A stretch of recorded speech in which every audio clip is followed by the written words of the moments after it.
We're diving into a subject today that, honestly, uh, can be tough to talk about.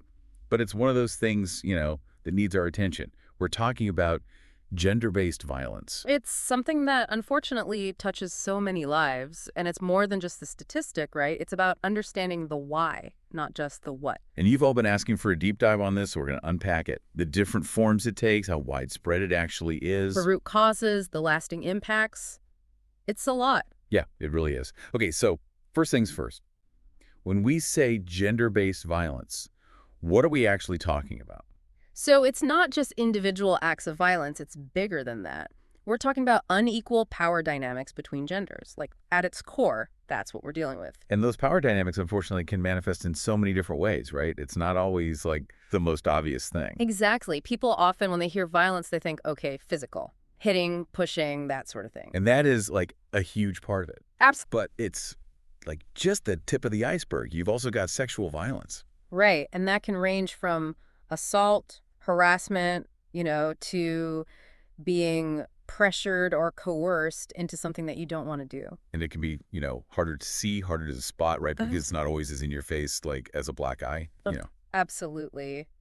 And even less talked about are things like emotional and psychological abuse, which is like insidious. It's the threats, it's the manipulation, it's constantly putting someone down, controlling who they see, who they talk to. It's all about control, isn't it? Chipping away at someone's self-worth until they feel like they have like no options left. Exactly. And then, of course, there's economic abuse. And this one always gets me because it can be so hard to break free from. Absolutely. We're talking about controlling someone's access to finances, preventing them from working, so they become totally dependent.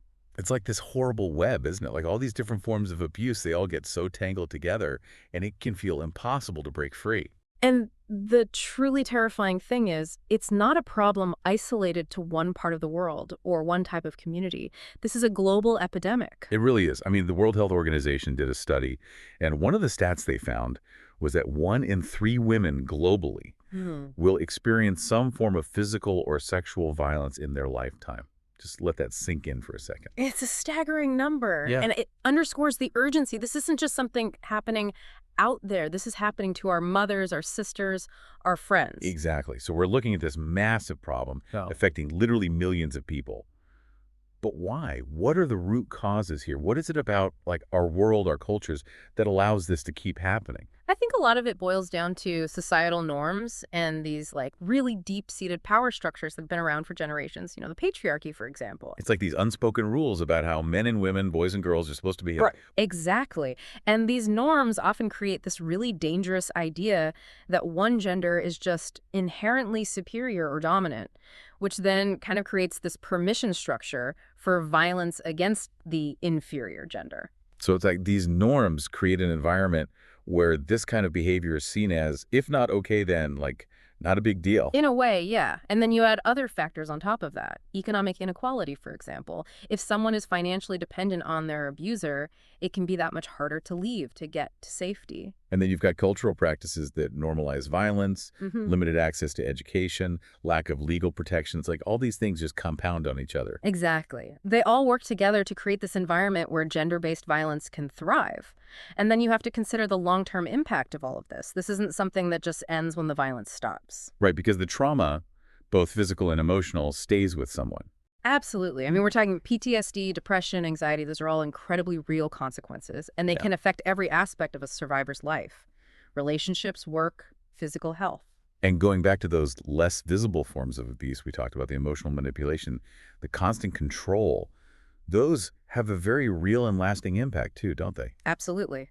They can be just as damaging, if not more so, than physical violence. And we can't forget about the ripple effect. Children who grow up in homes where this is happening, they're more likely to become victims or perpetrators of violence themselves. It's like this awful cycle that just keeps repeating itself. And that's why it's so important to talk about this, to break the silence, because awareness is the first step towards change, right? 100%. We can't solve a problem we don't acknowledge. But awareness has to be followed by action. We have to actively challenge harmful gender stereotypes, support survivors, push for equal rights and opportunities. It sounds daunting, but you're saying like even small acts can make a difference. Absolutely. Every single time you call out a sexist joke, support a friend who's going through something like this, or even just model respectful behavior in your own relationships, you're making a difference. You're planting a seed. So my question to everyone listening is, what seed are you going to plant today? Doesn't have to be this big grand gesture.